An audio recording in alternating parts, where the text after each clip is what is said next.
కలియుగ వైకుంఠం, కోట్లాది మంది భక్తుల ఇష్టదైవం తిరుమల వెంకటేశ్వరుడు. అసలు ఈ స్వామివారు కొండలపైకి ఎలా వచ్చారు? పురాణ గ్రంథాలైన వరాహ పురాణం, పద్మ పురాణాల్లో శ్రీవారి గురించి ఏం రాసి ఉందో మీకు తెలుసా?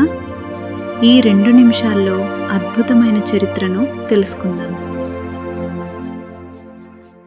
పురాణాల ప్రకారం కలియుగారంభంలో యజ్ఞఫలాన్ని ఎవరికి ఇవ్వాలనే చర్చ వచ్చినప్పుడు భృగు మహర్షి త్రిమూర్తులను పరీక్షించటానికి వెళ్తారు.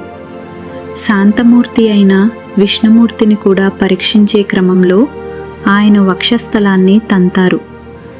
అక్కడ కొలువైయున్న లక్ష్మీదేవికి కోపం వచ్చి వైకుంఠాన్ని వదిలి భూలోకానికి వచ్చేస్తుంది.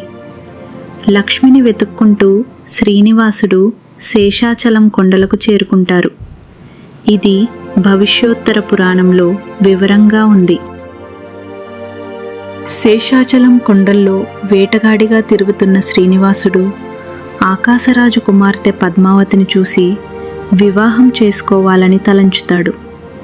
వీరి వివాహం కోసం కుబేరుడి వద్ద అప్పు తీసుకున్నారని, ఆ అప్పు తీర్చడానికే భక్తులు ఇచ్చే కానుకలను స్వామివారు వాడుకుంటారని పురాణ కథనం.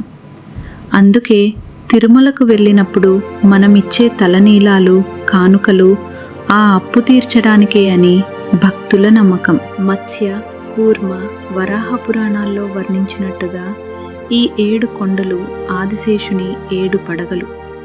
అందుకే వెంకటేశ్వర అంటే పాపాలను నశింపజేసే దేవుడు అని అర్థం. నమ్మకంతో మొలిచిన మొక్కులు తీర్చే ఆపద మొక్కులవాడి వైభవం అపారం. గోవింద గోవింద.